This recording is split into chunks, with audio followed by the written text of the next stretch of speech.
guests, Agatha and Robbie Appleton-Sass of Rand Studios. They are, I say, the go-to in the market. What they have accomplished is so amazing over the past 18 months. They've worked with, I can't even tell you how many different brands, helping them pivot to digital. Not only do they work with brands, but they've also worked with BBC. They've done, amazing film launches. They've recently just even did a huge collaboration with the museum. They really have a pulse of what's happening in the market. And believe me, they've heard it and seen it all. And so you will think something will phase you, but they have a solution. So I'm not going to keep speaking. I'm going to turn it over to the two of you. And I'm so delighted. Thank you both for joining us today. Thank you so much, Tara, and thank you for having us on this platform. We're really, really happy. Yes, thank you. And we'll just sort of start screen sharing so that we can show you our presentation and also show you our links. So we're quite famous for showing a lot of examples, as you can see on your screen. It's a bit more of an active presentation, isn't yes, it? Yes, rather than just slides. So hopefully everyone will enjoy it. So today's session is about online thinking. That's so important now to really keep in mind that it is all about making your business digital. We will explain why, and we will give you loads of ideas, loads of solutions, and you will really have the confidence to exist in a digital space.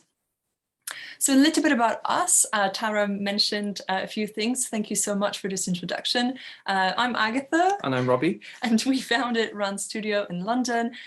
We help clients and organizations with online thinking and digital communication. We have been in the creative industry for 13 years, so it's quite a while, and especially we worked really closely with the film industry, where we helped them with publicity and marketing, and we worked with very big studios like Universal Studios, BBC Films, Working Title Film 4, but also some indie films. So we really kind of have an understanding of how creativity works from big scale to a smaller scale. And after working in the film industry specifically and the creative industries, we thought we actually have a lot of knowledge in terms of marketing and publicity, and we decided to share it, especially in 2020 when COVID happened and a lot of businesses were not prepared, as well as organizations. We're not ready for this kind of digital explosion of everything. So in 2020, we helped 100 international businesses, including those from Bangladesh, Ghana, Kenya, and Nigeria. And that's one-to-one sessions. That's not just sort of group sessions. And this year, as Tara has mentioned, we have been working on a big digital transformation of the Orta Museum in Brussels. And secretly, we're working on an opening of another one, but we can't mention the name yet. So there's a real range of needs within those businesses that we worked with. Yes, exactly. So just so that you know a little bit about the sessions that we will be running on the Accelerator program. The first one is today, it's the online thinking. The second one will be about brand identity. So how to build and maintain your visual identity. That's really important. Something that people don't think a lot about usually, but it's so simple and we'll give you all the tools. And it's actually fun and enjoyable and quite easy to follow. And you will explore and really enjoy exploring your brand visually. We'll also concentrate on a website. It's very important that you have a website that is good with user experience and encourages sales, because that's what it is about as well. So it's creativity and the sales, and the simplicity wins. And we're going to have a lot of examples for you and checklists, and everything is going to be simple to follow. And the final one for this kind of batch of webinars is social media. We're going to give you a lot of wonderful tips and how to sort of maximize your reach. And we talk a lot about the human interaction rather than just boring algorithms. So it will be engaging, and you'll always have plenty of links. So today we will talk about how digital is still about people. That's number one. That's what we always preach, and everything is a base. Then we are also going to talk about simplifying your online presence and how to avoid the digital overwhelm. So the sort of beginnings of your digital pivot. We will mention something that is called an app stack. So the digital tools and apps and Yes, and programs and websites. software and services that you can use just to support your business. Very, very important, because there's so much out there that you can actually save a lot of time. Yeah, absolutely. We're quickly then going to wrap up and have some takeaways, and we always have a checklist. And today's checklist is quite fun. Yes. Myths and truths. So that's something that you will receive afterwards. Yes. And I will be monitoring the chat. So if anyone has any questions, and during the discussion, we can actually you just pop it in there and I'll address it, and I'll make sure that we talk about it. Perfect. Wonderful. So let's dive in. So online thinking. What is it when we say online thinking?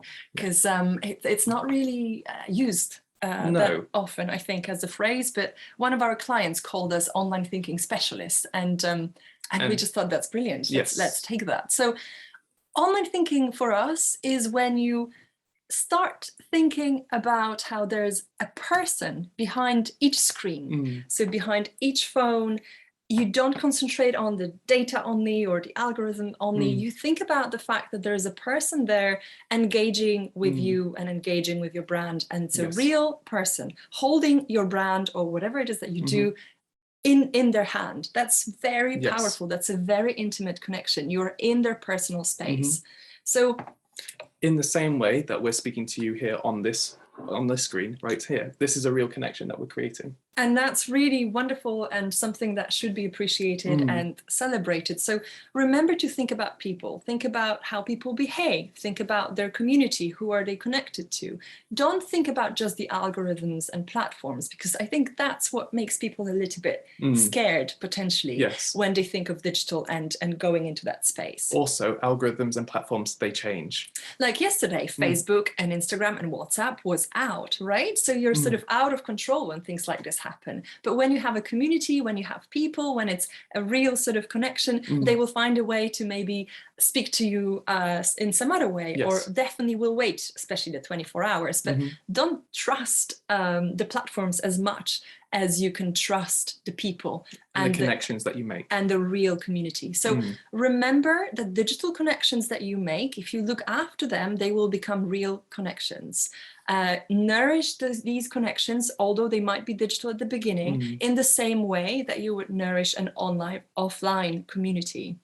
So once you start thinking about it this way, you will really be able to communicate in digital spaces. So just to give you an example, say you are in a shop with your product and a customer comes into the shop.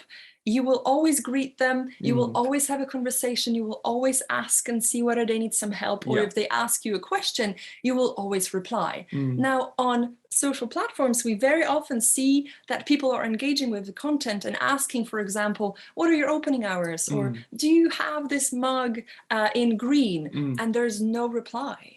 You can't leave people hanging in that way. So just imagine that your, say, Instagram is a room, and the comments that you have and messages are people actually being there with you physically and asking you these questions. How would you respond to them? So I think that's a very interesting twist in terms of not thinking it's a digital space, but actually concentrating on the human interaction. To help you think about it, you can think about the brands that you like. So how do you discover them? How do you stay in touch? So have you discovered them through a magazine, and then you went onto their website, and then you followed them on Instagram to stay in touch? Or has a friend send you their brand's Instagram account, and then you followed them, and then you went onto their website and purchased something? So think about that. Yes. It's a really, really helpful way to analyze the behavior. Also, if you look at yourself and how you behave with the digital platforms. So 2020, that's when the world has changed massively. And it's very important for you to start going into this digital space now, because that was a massive shift. It was a massive digital expansion. Everything has been moving to digital since then, and it's not going to go back to how things were. We are definitely moving into a more digital world. Yes. which is good news. It's new opportunities, it's new connection. The world is opening up. We're in London, you're in other places of the world. That is absolutely incredible for creativity and network, but also sales. Especially when you start thinking about digital connections being real connections, because then you're really winning. And then you have just a network all over the world. I mean, that's beautiful. Tap into this. Everything is online now, so all the services are sort of integrated into our lives. And you know what happened last year, and sort of the push that we keep seeing still, is a social, economic, and cultural change. Be part of that change, embrace it, and you're going to have a head start. So it's a really, really good beginning. Now, we won't be giving you a lot of data. I am going to jump onto the beautiful links and examples that we prepared for you, but just very quickly so that you do have some data, perhaps. Just this one slide, I promise. So how do we know that your audience is online? Well, first of all, there's a lot of research and resources saying that mobile commerce is definitely taking the share of the e-commerce. So 73% of e-commerce is happening on a mobile phone already. That's a big, big number. What's interesting about it, that if it's happening on a mobile phone, what else is on a mobile phone? Instagram, Facebook, Twitter, TikTok. So it's all happening in the ecosystem of a mobile phone. Another thing that was very interesting, and we wanted to pull that data for you, is that brand validation is built through trust. So people who follow a brand on social media, 91% of those people would visit the business's website, or if they have an app, and 89% will buy from the brand or recommend the brand to the family member. There's a real trust being built there. Yes, so you can see that the real connections are creeping in there. Yes, exactly. Family members, friends, exactly. So you might think it's overwhelming, all this digital stuff. There's so many apps, there's so many platforms, what to do. And today we're just going to do something really simple. We're just going to simplify it all for you, create a really lovely base so that then we can build on top of it. And just so that you can avoid this feeling of a digital overwhelm. Because it is quite intense, actually. And we have an article that we wrote that is available online, and we will share with you. The whole presentation will be shared with you, and all the links will be shared with you as well. So you don't have to sort of write the handles down. If I go through them too quickly, you can just make a little note and say colorful brand, and you'll remember which one it is because you will receive the links. So the article that we wrote is about very simple 6 tips for digital pivot. And I'm going to go through them one by one and show you examples for them as well. So the first one is to check your links. Now, what do I mean by this and why is it important? So I'm on the website here of BLab. BLab are a wonderful certification and a community of brands that try to sort of create a sustainable future. It's actually huge, and they gather incredible corporations together and try and make them so that the business is better for the world rather than extracts from the world. And that they can be recognized that they're for their efforts. Yes, exactly. So first of all, this is intense, you know, all these links, we're going to talk about it. We definitely don't advise doing it, because what happens is that people can't actually manage, even BLab can't manage all the links. So when I click on Instagram here, I am on their international site.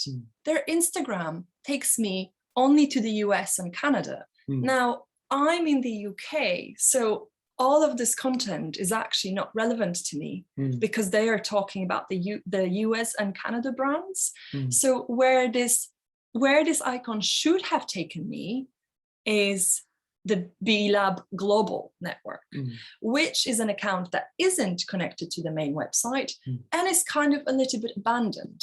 So you see, even the big brands are still, if they overwhelm themselves with all these social platforms, they can't really stay on top of it. And so what we argue with this is, if you have several different accounts within one platform, also just reduce it. Yes, and we're going to talk about it in a second as well. But like, check your links, check that your Instagram connects to the Instagram that you want to go to. If you've changed your username, make sure that it's updated.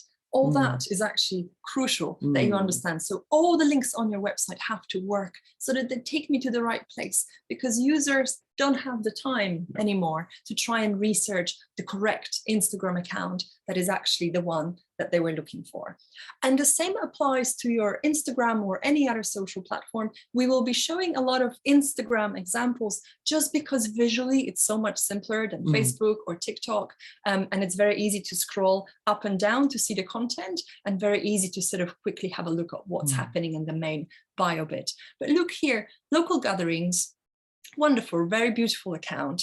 And I think, okay, great. I would actually love to see what they're up to and have a look on their website. But there is no website. So when I click on the link is broken and it doesn't take me anywhere. And that's my journey finished. That's for you, potentially, you just lost a customer. So it's really important that you check all the links because it's important that you don't lose people when they are exploring your brand, and you don't lose them in the journey. So another important thing is what Robbie has already mentioned a little bit, is to pick your socials. So that's tip number 2. So in the article here, we talk a little bit about it, but we're just going to give you examples now. So Fenoel, wonderful brand, really beautiful. And you can see that they've got 3 icons here. Instagram seems to be doing very well, a lot of followers and quite a nice engagement. They have some comments, they have some likes. So that's definitely a platform that works for them. So that's 150K followers. And now their Facebook has almost 3,000. So do you see the difference? 150K and then 3,000 on Facebook. So clearly they do have some engagement and some comments still. So maybe that still works for them. And I would say it's still worth it, even though the following is minuscule. But there is engagement. So I would have advised and said, okay, keep the Facebook. But Twitter has nothing on it, 714 followers. And that's a brand that has 150K actually. So 714 followers. And last time they retweeted something in February. Now, do you see how problematic this is? If I were to go on their website and went just to Twitter only, I would have a very different idea of this brand. Yes. And I'd probably think that they don't really exist anymore because last time they posted is in February. Yeah. So it's very important that you delete accounts like this. You don't link it up. You don't want people to end up on a Twitter account that you haven't used for a year, for example. So because your time is precious, and basically you want to be putting that time into the platforms that are working best for you. And where people can find you and talk to you. Like there's no activity here. Nothing is going on. So that's really, really important for you to keep in mind. So I'm just going to close this one. So just to kind of encourage you and show you examples that it's okay to pick one platform or 2. Here's an example of a really beautiful bag brand that only has Instagram. And also notice it's on the top. We will be talking about the website design in the future session, but it's really lovely when you have Instagram and social media platforms on the top. So you can see just Instagram here, beautiful clarity. I know that when I go there, it's going to be an engaged community and it's going to be an updated profile. So that's really, really wonderful. Another one, wonderful homeware, very sort of minimalistic, made in the woodshed. Again, what do we see here? Just Instagram, no other platforms that are sort of not functioning. Sarah Johnson, a beautiful sort of homemade brand, really, really nice again. And again, if you don't want to have an icon, you can actually have a written text stating Instagram. So, you know, there are options that even if you think you can't add the icon because maybe your website builder is limited in that way, you can always create a new button and write Instagram on it. So there is always a solution. Now, the next tip is having a visually coherent brand, and that's something that we will be covering on our next webinar, but it goes for the website, it goes for your packaging, and it goes for your social media. So we're just going to give you a very lovely quick example. So have a look at this brand, Mother Root. They do non-alcoholic drinks, and right away when I scanned Instagram, I can see a certain color. I can see the brown, the orange, the yellow, and I can see that it's being repeated. You see, not only with the kind of images that are created using text and color backgrounds, but also all the photography is on brand as well. This is very powerful because I recognize their images and branding in my feed. So it's wonderful to keep in mind that you can, if you have your brand colors, you can use them in this kind of slideshow way, which is brilliant. Now, have a look on their website, just so that you see they're the same colors, it's the same branding, and that's really fantastic for me as a journey. If I go from their website to their Instagram or from their Instagram to their website, I recognize on an unconscious level that this is the same brand. Absolutely. Because it's so perfectly unified. So I don't have to question, is it the same brand or is it not? Another example that is maybe less sort of to do with block color is Mira Mikati. We will actually mention her brand a few times because she's doing a lot of things that are good.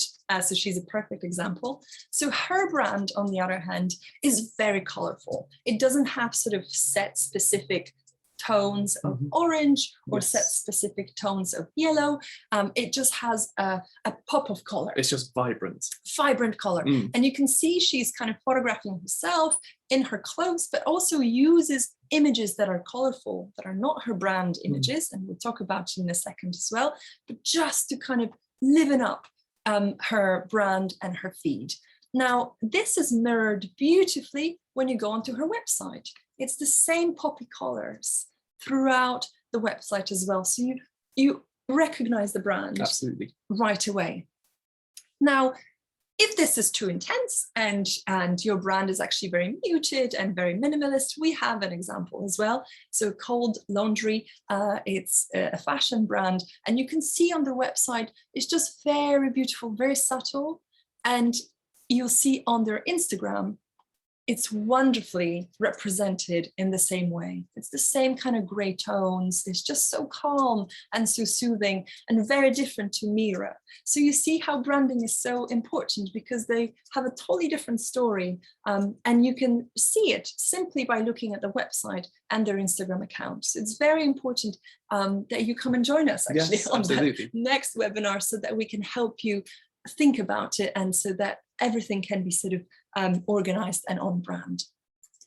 Our fourth tip is so that you show your face.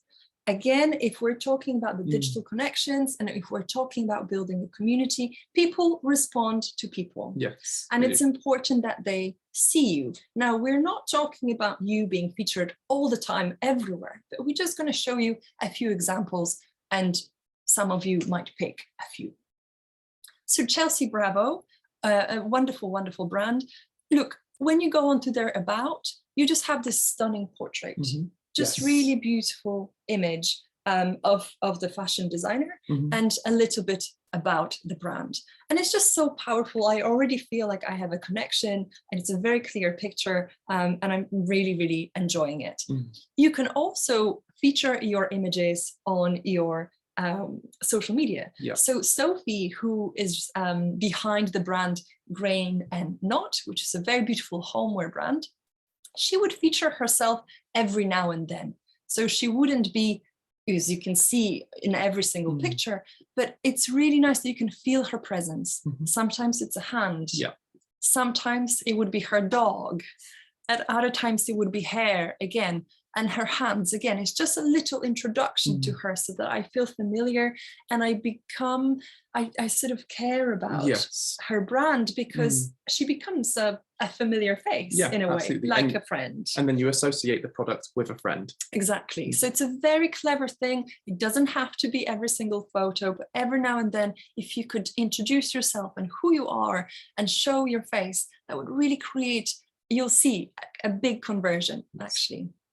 Another example, if you want to feature yourself even less, say, photographically, Botanical Tales is this very beautiful, it's sort of interior design slash art project slash dried flowers. Bex, we have worked with her last year as well, and she creates these really beautiful combinations and sort of floral designs, but she features herself. You see, sometimes it's not fully, it's just a little bit of her face. Sometimes you can see her face, but very often it's just her presence. She's sort of there. So on her feed, you don't have as many pictures of her as you would have with Sophie, but she does something else that we know works very, very well for her audience. And that's why she managed to grow it to such an extent. We have worked with her, so we know this is all organic. She has never done paid and is just through building community, responding to comments, and doing this one thing that we're going to show you. She appears in stories. So she does a lot of stories where she talks to the camera, and you can see she's just sort of chatting, showing you where she lives and showing her life a little bit. So you can really create that connection. It's almost like having a FaceTime with someone or a Zoom call. And then she's sort of showing you around and going behind the scenes. So you see, if you don't want to have pictures of yourself on your feed and online, you can definitely do it this way and then try and actually talk to the camera and do it on Instagram stories, for example, or Facebook Live. It's a very, very good way to engage, and people get quite attached to you in a healthy way. Talking about video, you can also have a video of yourself on your website. So this is a Pura Uts, which is a wonderful brand. She's Danish and works with women in Guatemala. And in her about, there's a little video that we're not going to play the whole thing, but you can just sort of see that she's explaining how she started working there and why she's doing this project, and very personal, you know, showing family footage, for example. So don't be afraid of creating these connections and being real, and also creating a little bit of a snapshot into your personal life. Yes. And also smaller independent brands are being celebrated now. Yes. Don't think that this is a little bit too intimate or a bit too amateur. It's not. A lot of big brands are now pretending to be smaller brands because they know that people connect to the independent brands way more than the big ones. Yes. For example, because of sustainability. So that's definitely something to keep in mind. Embrace it and celebrate, if you are a smaller brand, that you are a smaller independent brand. It's only a cause for celebration and nothing to worry about. Another video, just to show you another platform, is this wonderful video from Fatini. So her brand is sort of a much younger brand. She's also very young, so she promotes a lot of her stuff on TikTok. Yes, and her business is called Lush Pins. Yes, Lush Pins, and it is sort of not earrings, but it's you can attach something that looks like an earring directly to a hijab, which is very, very clever, because otherwise it gets entangled in the ears and the hijab. And so she just started this business on her own, and she's explaining in this video how she's done it. And it's just a wonderful video that we'd like you to watch perhaps afterwards, to see how it doesn't have to be a super high production. You can do it this way and people really respond to it, and it can be on Instagram Reels, for example, if you don't want to be on TikTok. Because remember, you don't have to be on TikTok. That's very important, that you don't feel that now because we showed this to you, you have to be on TikTok. It only works for specific brands. And as we said, ideally you would have one platform at the beginning, maybe two with a push, but potentially we would maybe try and convince you to do Pinterest rather than TikTok first, but we'll talk about it in a second as well. Okay, so with showing your face, just a few more examples, literally two. So one is Sarah Johnson, which we've shown you before with the Instagram example that was written in the corner. And she would feature her brand and her product and her fabric and some kind of campaign photos, but also herself.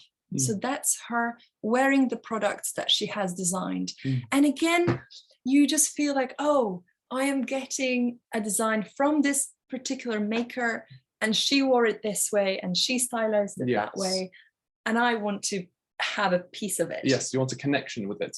Yes, it's very personal, and that really works in terms of a sales strategy. So using yourself to kind of really show how it fits on you and what you're working on and the process behind the scenes.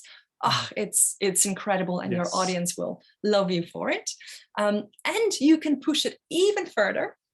So Deborah from Tulsi shop. She's Irish but lives in Italy, and she travels around the world and collects these fabulous, beautiful clothes, and she would style them on herself, and she always makes sure that she photographs herself in like an interesting environment. So there's like interesting light or beautiful texture behind her, so, maybe some flowers. So it's never just a white wall. No, never just a white wall. Normally there's some kind of connection. You see here, we've got white flowers with the white outfit. Here we've got a blue wall with the blue outfit. And we know that Aidan's going to talk to you more about some of the photography techniques that you can do. Yes, but just keep this in mind as well and see how simple this can be. She has actually not been selling on a website for a very long time.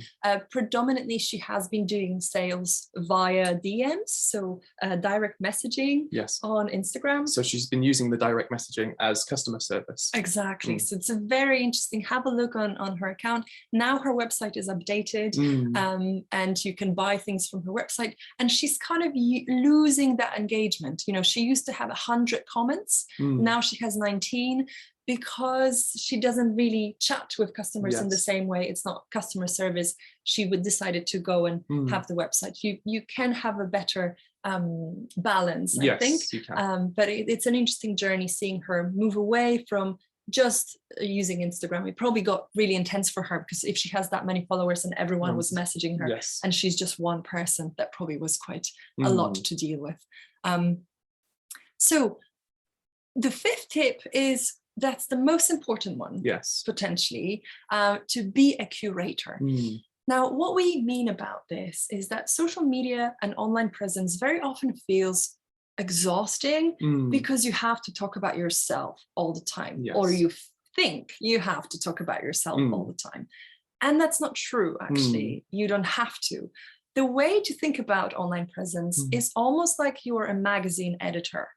And you are thinking about how to put things together and how to curate things, including your work, but also including your inspiration, including your location, including behind the scenes, including people who bought from you. Because it's just increasing that opportunity to capture people's attention and keep people's attention. If you were just to post about one thing again and again and again, people will lose interest. And also it just looks like a product catalog, and nobody is interested in that. Nobody reads product catalogs in that way for the entertainment. No. If someone wants a product catalog, they will ask you specifically, or they would kind of maybe go onto your website to see what they can buy. But online, in terms of your presentation, it should be much more than that. So examples again, so that we know what we're talking about. Again, we're showing you Pinterest just so that we mention it and that you sort of start thinking about it. But same thing, absolutely same thing we're going to show you is done on Instagram. Ali Capolino does bags here in the UK. And she had a series called Yellow Twigs. And I think she actually called the whole collection Yellow Twigs. And you can see these are her bags. So they have the color of a twig, so a brown and a little bit of yellow. But look what's happening here. This is not her product. This is not her product. This is not her product. But it's an inspiration that makes me feel and think of her product differently. When I look at this yellow bag now, I do think of this beautiful moss. And I do think of this lemonade.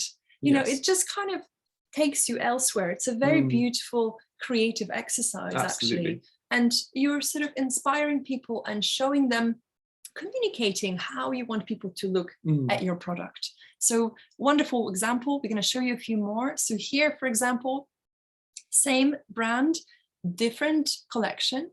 This one is charcoal and rope, and you can see the product. You can also see these are just pictures of charcoal to really make me think of the deep black used in these bags. It's really important, actually. And the kind of texture of it as well, because the leather is not like perfectly polished. So when you pair it with the charcoal, I understand the texture more. Absolutely. Without these pictures, maybe I wouldn't have noticed the texture of the bag. So think about these creative pairings. Like, what can you add to a sort of a board on Pinterest or or a feed on Instagram, so that it gives me an idea of your product, and I understand the texture better, and maybe the warmth, you know, what is it, or colors like we showed you with Mira. Another example is still Ali Capellino, just so that we really make you understand. With this collection, Mintspiration, you can see that her bags were of this kind of mint color. And again, look, this is just some piece of art. This is again a painted wall, in pink. Hair that are also green and mint, and a little bit of blue. And again, these are not things that Ali Capellino is selling. These are not things that are in her shop or that she owns. These are the things that are inspiration for her brand. Now, an example with jewelry as well is important, because it gives you an idea of how rich it can be. So this one is by Ruth Tomlinson. Beautiful, beautiful, very intricate, opulent jewelry. And in order for us to understand how gold it is and how opulent it is, she would put pictures like this, which is an interior picture. That's not her brand, but this picture makes me look at her earrings in a different way. And the same here. These are pictures from a catwalk. These are not her designs. She doesn't do fashion. She only does jewelry. But I see the detail of the leaves here, and then I notice the leaves on her ring as well. And the gold, I see the warmth of it. I feel it much more, because from this product picture, I don't know whether I would necessarily have the depth and understanding of the gold that I do if I look on these images as well. So do you see? She's curating a story, she's curating a feeling about her brand and using visual associations. Now, moving on to Instagram, just to sort of show you how it works. So we're still in you being a curator. On Instagram, the same rules apply. So Toast is a very successful brand here in the UK. It's very sustainable, and it's very kind of considerate and thoughtful, and they're all about slow living, and it shows on their feed as well. Now, what we could have shown you on Pinterest and what we're showing you here now, we, working with the marketing, would call them content categories. So one of your content categories is your product, but the other content categories could be the behind the scenes, it could be the inspiration, it could be nature, it could be color. So look what's happening here. This is just the product, and this model is wearing the product. But the rest is storytelling. The rest is inspiration. And that's very important for you to remember. They're curating it. It's like a magazine. They're telling you a story about their brand. It's not just product, product, product. It's rarely just product. I mean, they also do homeware. So they have they're a wonderful resource for all of you, actually, because they have accessories, homeware, and a textile and apparel, so everything, and they really mix it beautifully. And all these images and associations, they're presenting a lifestyle that the consumer or the customer can see themselves in. Exactly. So that's really what it is about. Another very good example is No Border Shop, which we adore, and they're in India, and they also have a lot of different content. They're also curating a story about their brand. So this picture, for example, this isn't their brand, but it tells me about where they are. It sells me that kind of lifestyle and a dream. And, you know, in the past 2 years, we have not been able to travel anywhere or go anywhere. And there's some solace to be found in images from other parts of the world.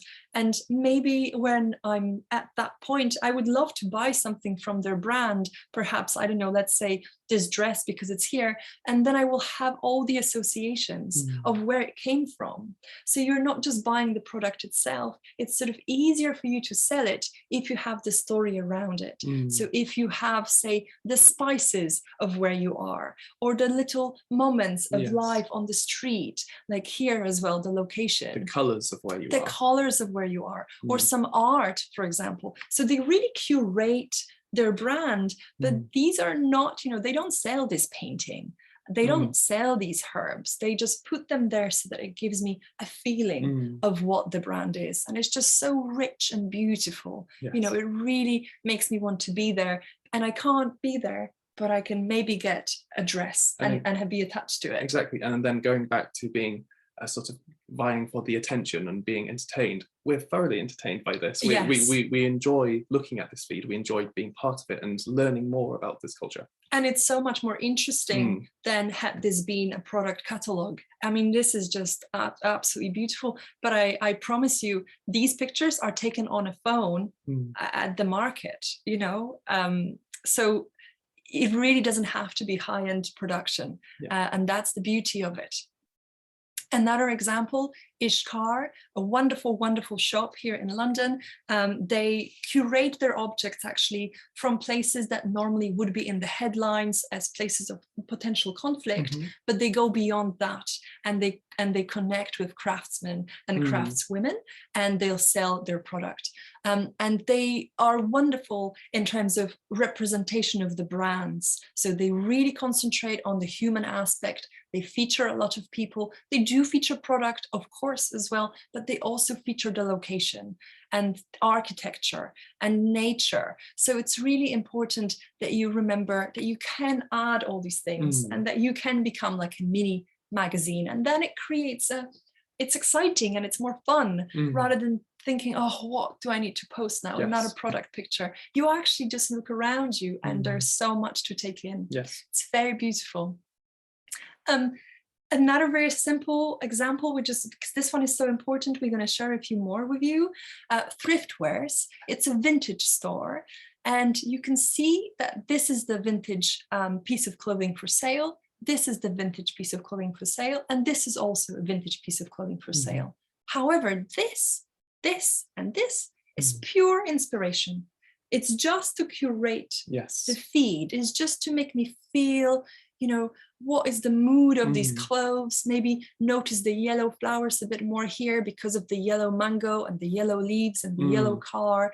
You know, it's just a very clever way to make me look at it differently. You know, she's not selling the cat or the clothes for the cat. It's just there to make me see this pink more vividly, perhaps. And the same here. You see the orange with the orange? It's interesting. It's visually so stimulating. And the next one, feldspar. So that's for some of you who have ceramics, for example, or do some sort of homeware. You can see here that this is their product, but then they would feature themselves. They would feature their landscape. They would feature their home. They would feature some behind the scenes. So again, they're really curating it. There's a lot of the product actually, but also a lot of sort of behind the scenes and especially the countryside content as well. Now, with curation, you can also understand curation as sort of artistic direction. And that's a very good example of artistic direction for your feed. So here you can see they're really pushing it in terms of photography and concepts, kind of conceptual styling. And that's also something that you might decide you want to do. So rather than sort of having normal product photography, you can really maybe team up with an artist and I know be part of some other creative projects where you just take it to another level. It's a very interesting feed where it's unusual, you know, the way they style. Look at this, for example. It just really captures your attention and it's so simple. It's basically 4 different blankets that are on the floor and on the wall, and then you take a picture and you can do it on the phone. Aidan is wonderful. He's coming on in the afternoon after us, and he has all the tips, and it really isn't as complicated as you might think it is. And he's the loveliest person, so you'll really enjoy it. Another conceptual curation and what you can do with your product in terms of really pushing it out there and being creative with it is Alice, who does wonderful jewelry. And look, rather than having just a picture of her jewelry on a white background, she's using an interesting stone. She's putting it in a rose, you know, so sensual, so beautiful. She would put it on a piece of, on an image, or she would put it on some kind of sculpture and then on her hand, you know, very, very creative. And sometimes she would just have an illustration. Yes, absolutely. Because you can. So the final one that we want to talk about is the about engagement. Yes. So engagement, not numbers. We really, really want you to stop thinking, oh, I want more likes, oh, I want more followers. It really is much more about actually you might want to have more comments and more people direct messaging you and asking you questions. That would be wonderful, because that will translate into a following. So we want to show you a brand, Enda, who we have worked with. We finished working with them in March this year. So this was their Instagram 6 months ago, and you can see that they have 12K followers. And it wasn't necessarily our first goal to increase the following, but we wanted to increase their engagement.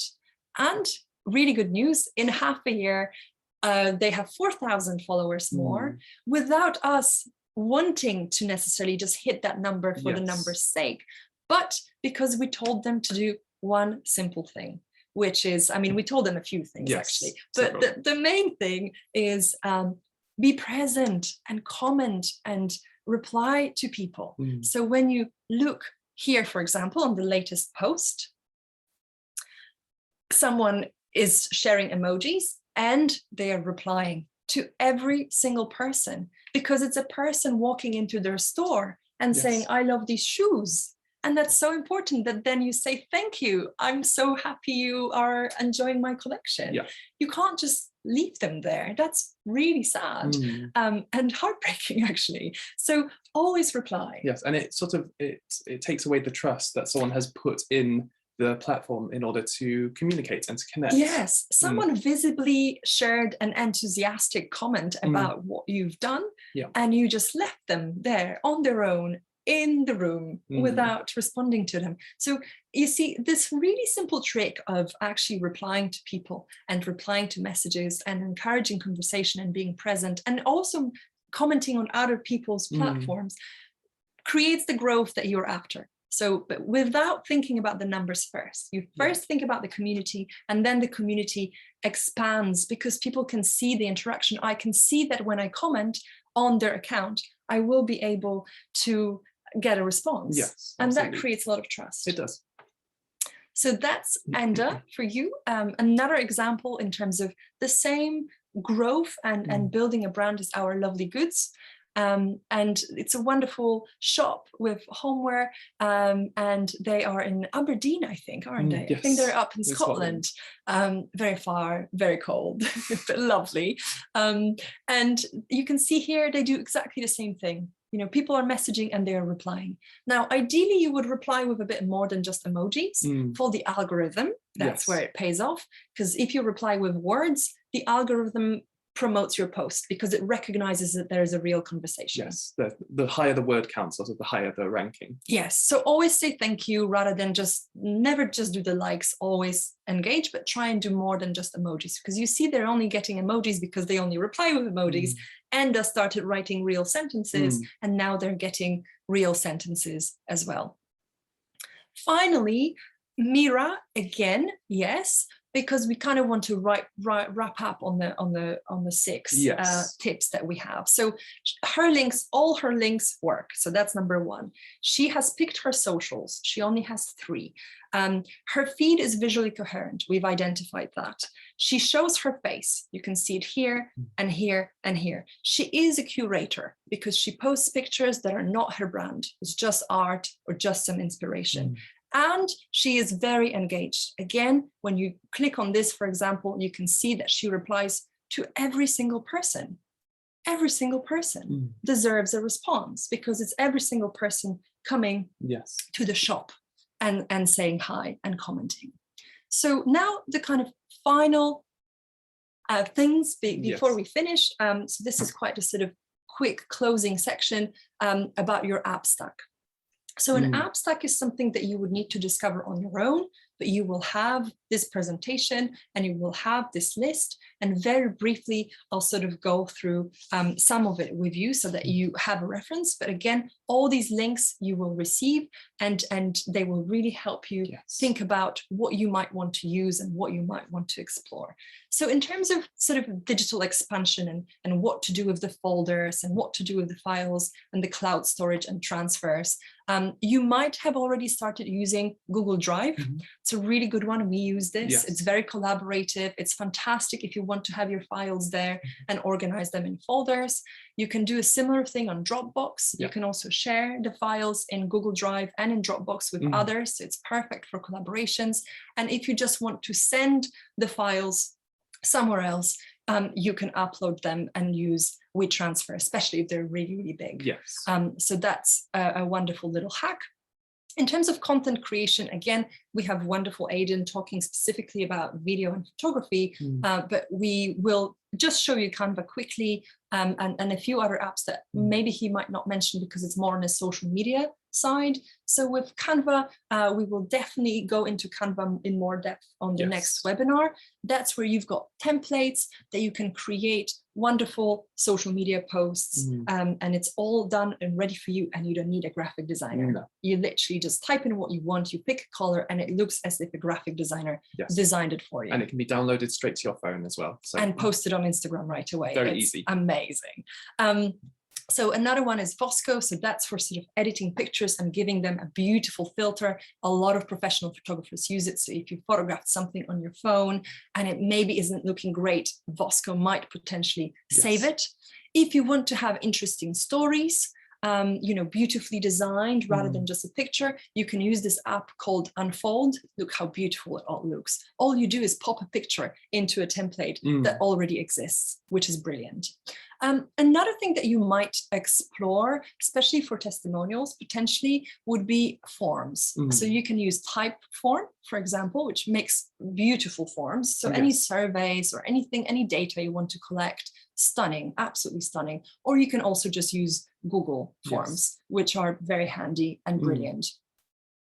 Now, reviews, you can gather reviews via Google Forms and Typeform, but there is also an app for it, and it's Reviews.io, and they sort of help you collect the reviews, but also connect them to your website. So that's very useful. And of course, if you have a Google business profile, which I would say all of you should, and you will have this link, so make sure that you go on it after the session, you can register your business in a physical space. So for example, here we've got The Alchemist, which is a sort of a space of curation in Nairobi. And what's wonderful about having that is not just that people know your address, but also they have your contact details, your website, and then that's where the reviews are visible as well. Now, links management is important. We're going to talk about it, especially on our social media session. Which is number 4. Have a look at it already. We'll help you in webinar 4. So you know how that's called Linktree. You know how on Instagram, there's only one live link, right? If you post a link in your post, it's not active. You can't click on it. Nobody can go anywhere. It's like you haven't posted a link. You have to have everything here. But that's complicated because that means that you can only have one active thing. So if I say here, purchase the print, link in bio, and then I have it here, and then I say purchase this print, link in bio, then I have to remove the link to this one, but not anymore. Because with Linktree, what happens when you click on it is that you can have a few different ones. So that's really wonderful that you can have your website, you can have subscribe to the newsletter, you can have the social media tips. Actually, they are on our Instagram as well. So if you go on our Instagram, you can click on our bio and then you will be taken to the social media tips. So you can kind of have maybe winter collection, summer collection, and share it that way via Linktree.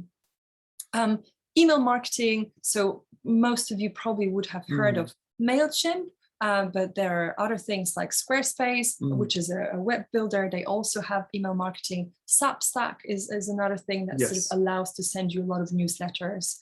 In terms of communications, we have email, WhatsApp, Telegram, Signal, Messenger, and DMs.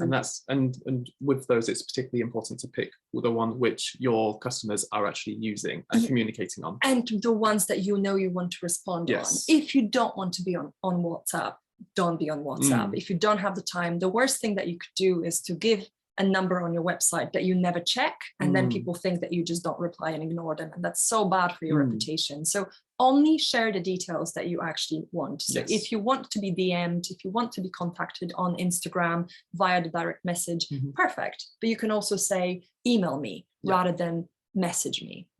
In terms of writing, if you're not sure about the grammar and maybe you want to have something in English, Grammarly, it's quite helpful and a really useful app that sort of corrects your grammar for you. So very, very useful hack. Now, in terms of translations, the one that is much better than Google Translate is DeepL. So you can say something in French and it would translate it to English or the other way around. It's really, really powerful, and the AI is getting smarter and smarter. And then in terms of a sort of time management, you can look into something like Favro, where you organize the workflow. So you're sort of seeing which projects are being worked on, which projects have finished, how much time there is left towards the deadline. So that might be useful with collections, for example, or your personal, I don't know, social media time. How do you organize your management time? So that's very, very useful. Now, local business search, again, we sort of talked about Google Maps. Accounting, there's a lot now that can be done that is already connected. Payments, every country has different payments, and we will sort of work with you on it in workshops as well. But PayPal, Stripe, Shopify, and then the scheduling apps are very, very important because they allow you to create this nice look on the feed. You don't have to have it in your head. You can have it using an app like Planoly. You can use Plan, which does exactly the same thing. Final thoughts on online presence, and we have to share it with you. Yes, absolutely. It's safety. So it's very important that you are aware that there might be some false organizations contacting you. So just be mindful of that. Don't give your details away to anyone, and don't always just assume that it's definitely legit. So do your research as well, and just cross-check if the person who's contacting you has details that seem a little bit strange. Maybe just double-check with the official websites. Now, we're going to show you quite a scary example, I think, actually, of what happens when you don't have a safe password. So your password has to be really strong, and we're going to show you what happens if you don't have it protected. So make sure that it contains, that it's at least 10 letters and numbers. It has numbers and both letters and capital, and you update it regularly. So this is a tip, and we're going to share it with you as well in the link. You can think of your favorite pop star, for example, and then a favorite song, and then you put them together, and then you just make it a bit more complicated with numbers, so that you have some kind of like this ideally would be your password, and you will have a different password like this for every single app. Now, this is what happened. So, and that what is happening to a lot of brands, sadly. Hackers are out there and they want to potentially hijack big accounts and in some instances hold them to ransom as well, and ask for money to regain control. Or just kind of delete your brand and use your followers, especially if you have a lot, and sell them something else. So Meg had this very beautiful account, which is sort of doing prints. And what happened was that she didn't have a strong account. And so her account got, you can see it here, her account got unfortunately hacked. So they've put this image here, which obviously isn't her, and they started doing Ray-Ban deals. That's terrifying. She couldn't have access because they've changed password. She had 34,000 followers and couldn't contact Instagram and just couldn't get back. So it's very important, and we really mean it. You don't want to lose all your hard work. So what happened was that she had to create a new account, The Only Princess Meg, because she lost the 35,000 followers. And then after a month or two, she finally got the original one back, but lost lost the 15,000 followers. It's heartbreaking stuff. So please, please take this seriously.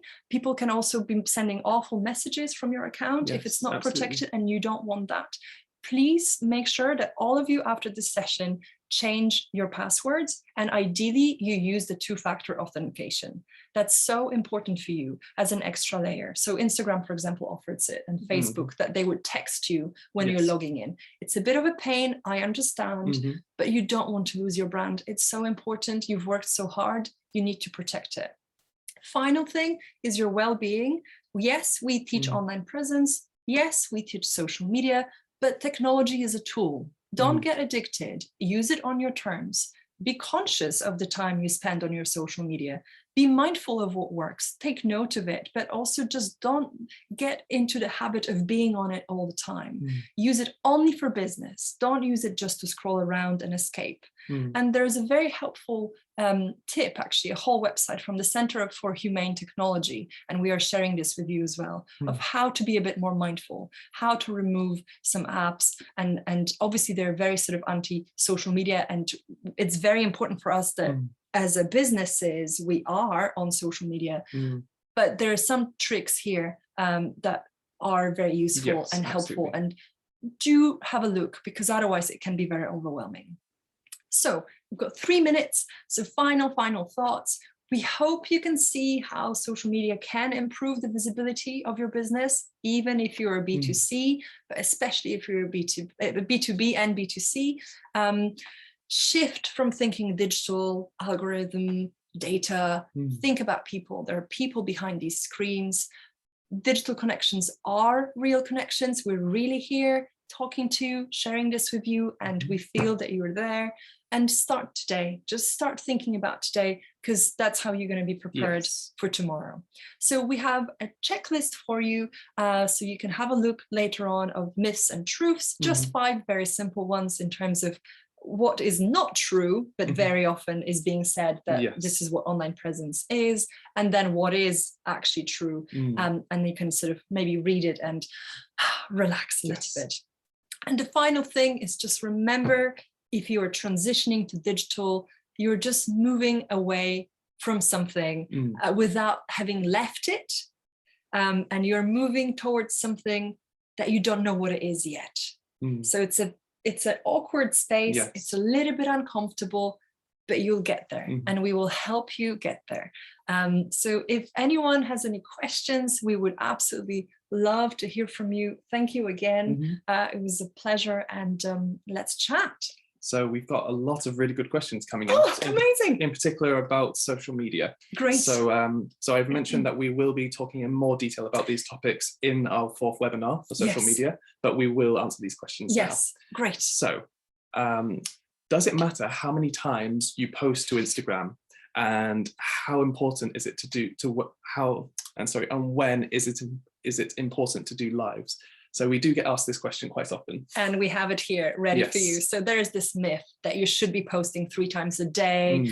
And that's a myth that is pushed by Instagram and Facebook, because they want you to be on the platform nonstop. They want you to be on it 24/7. We don't want you to be on it 24/7, because you're not going to be healthy if you do it that way. And it's also not going to be good for your business. You have to look after yourself first, and then your business will thrive when you're conscious with your decisions. So the thing that actually matters the most for the algorithm is regularity. So you can set how often you think you can actually comfortably post. It can be once a week, but keep it regular. It can be 3 times a week, but try and keep it regular. Now, in terms of times, please make sure that your Instagram account is a business account. Then you have insights into your audience and when they're live. And this is when you know is the best time for you to engage, perhaps, and post and do lives. Also with lives, it's quite a good testing tool in a way. It is. You can sort of start doing them sporadically if you want to, and see how many people join, because when you go live, you're the first account that appears on top. So immediately people want to click on it, and immediately they remember you. But also then you can see how many people join. But with lives, what we think is the most successful is to actually announce that you're doing a live, say a week before, and then 3 days before and then Remind. 1 day before. So just make sure that you're communicating that it's coming up and reminding people so that they do show up on the time. Or you can set a day. So Mother Root, the brand with the non-alcoholic drink, the yellow and brown brand that we've shown you, she does Mindful Wednesdays, Yes, I think. yeah. And every Wednesday at 6 p.m. she goes live for 15 minutes. And then you know the format, and everyone knows the format. So yes, I hope that helps. But it's a very, very good question, and that's why we've addressed it here. Okay, so the next question is, would you recommend having multiple Instagram pages if we sell into different countries with different catalogs? We believe no. So it's much better to condense it into one. And in one Instagram account, you can reference the different countries and the different catalogs that you have and the different products that are available for those countries. It's just about communicating it, and it means that you're condensing that content all onto one, because every social media page, every Instagram page requires a lot of time. I don't think you have the time to manage 7 different Instagram pages and then potentially 7 different on Facebook and then comments on all of them. So that's already 14. And also run a business across 7 different countries. No. So ideally, you want to have one Instagram account that is for your brand and it's recognizable. And then, you know, as we mentioned, different content categories, you can, within the content categories of product, you can have different countries. And please, because with that question, I might have a feeling that you actually use Instagram a little bit as a catalog. It's not a catalog. So you can talk about your brand, because no matter what country you're selling to, they all might want to see your behind the scenes. So share other content rather than just your product photography. And then you will see the traction. Finally, it will be paying off because you might have 1,000 or 2,000 or 10,000 followers on this one account rather than 500 here, 50 there. It's just, I think for you to stay motivated is going to be really hard. And we're human. It's important to understand that it needs to work for you. Otherwise, it's not going to happen. So the next question is, I love it. Yeah, I know, these are fantastic. So since algorithms change all the time, they do, on Instagram especially, how can we stay on top of it, especially as we have an online shop linked on Instagram? And what are the ways to market it to international stores? I love it. Thank you so much. This is wonderful. This is exactly what we're talking about. You can't really trust the algorithm. That's why you need to build a community. That's why it's so important. You do all these things that we shown you, which are people connecting things, because the algorithm will keep changing. Okay, go on. So with Instagram, for example, it's very good to think about the social medias as the businesses that they are, and they have business goals. And obviously Facebook, which owns Instagram, is in competition now with TikTok, which means they're trying to really push their video format, which is what they've created with Reels. So now they've made Reels have a higher boost. So sometimes it's good to look at the larger context of maybe what direction the social media platform is going in. And what is their agenda? Yes. You know, so like Instagram's agenda now is to kind of take over TikTok, or at least try and be similar to TikTok, because TikTok got so popular all of a sudden, especially with Gen Z and younger. So yes, Reels are very, very important, but you can't just get there by doing Reels and then Instagram will come up with something else, and then you have to do Reels and this other thing. You just have to really concentrate on engagement and really thinking, how can I add value? How can I post something interesting? What would people like to see? And also you mentioned international stores and sort of, you know, we're talking about trading internationally. It is about making sure that they know your story a little bit. Where are you? Show me little snippets of your life. Show me little details. So that's 2 different categories there. Show me so location details. Show me behind the scenes. Show me people. Show me yourself and your team and who works with you. That is all telling me a story as a consumer, but also as a big store and a buyer. Yes, and it just builds trust. And as a buyer, if you have the trust in the brand that they're looking at and they're reading the story, it'll make them want to do business with you. And they will remember you, and they will follow you, and they maybe they won't do business with you in the first week of following you, but maybe after 3 months they'll be like, actually, I love what Aya is doing. Let's just send her a message on Instagram. So people, really, it's all about people. and then have a look also on like what is happening, and if there is a newer feature that comes after Reels, use that because it will have more visibility. But don't rely only on that, because as you beautifully identified, that's not an answer. It will keep changing, and you can't trust a massive corporation like that. You have to use it for what it is, which is it can be community building. Yes. And that's what's beautiful about it. The rest is a game, and you might maybe dip your toe in it, but don't give your soul to it. It's very important. So we have one last question. And what happens when you have few follow-ups on social media, but have a strong brand whereby locals support it? Right. So you don't have as many comments, I suppose, not as much engagement, or maybe not media. so much conversions as well. Yes. Well, perhaps you can start thinking about, if you have a lot of support from the locals, can you feature them? Can you get them involved? Can you do some user-generated content? Can you feature the location a bit more, so that, for example, as an international buyer, I get a feeling of the huge following that you have. Yes. So you just have to capture the big following that you have locally, and share some reviews and share people engaging somehow in your brand.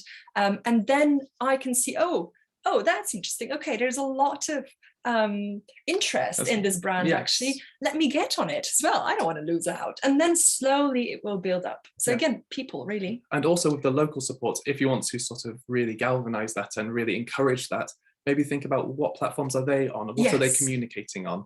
So it might be that it could be good to set up a closed group for the locals, and there you can discuss, and it can become much more of a community. Yes, on Facebook, for example, or on WhatsApp. So that's a wonderful way to think about it, because if you have a closed group, then it's very safe for them, and it's all the kind of locals that you know, and they know you, and then the word spreads, and people from outside of this group will come into your digital ecosystem as well. But if you have a strong local following, show us actually, and celebrate it, and don't keep it separate. You know, like we shown you the No Borders shop. It's so beautiful that it's ingrained in their culture, and I want to be part of it. It's so far away now, and I just really want to be part of it. It's a real emotional need, you know, and that's how they've got me. That's how I'm going to buy from them. Okay, fantastic. I'm seeing a couple messages about 10x having to be refreshed. I hope everyone... Yes, we're fine. But now there's a good question, because I'm reading from the 10x platform. This is a good question that falls right after your community one. Yassine from Senegal lives, obviously they speak French, but then she has many clients in English-speaking languages. Should she post, when she posts anything in French, should she translate it to English? Or what would you advise? That's a very, very good question. Thank you for asking it. So it always depends on how you want to position your brand. We actually say that it's worth, especially at the beginning, to see what is happening with the engagement. If you can, and you can use DeepL like we've shown you, or you can use Google Translate. You don't have to spend extra time for it, but try and use 2 languages. And in English, for example, it can be a little bit shorter than in French if the French version is very long. But there are brands who do that really successfully. And then you can see maybe your brand will really take off and be huge in the sort of English-speaking world. But we definitely would say don't give up on the French, just because there is an international community as well that is involved.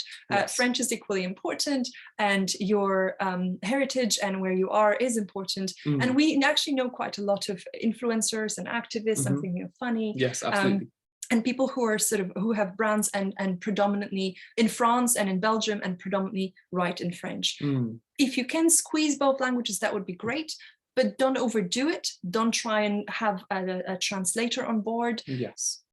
Social media, what's nice about it is that it's okay for it not to be perfect, because we're all trying, and it changes a lot as well. So something that you've posted, I don't know, 2 months ago, and maybe your translation wasn't like perfect, that's okay, because the post is already 2 months ago. Just keep going and keep communicating. But we do advise that there's some inclusion of English just for the broader sort of English speaking participants on Instagram. And also English is the go-to language on Instagram predominantly. So it's good to have some sort of inclusion of that. And same goes for hashtags. So make sure that you have some in English and then some in French. But exactly.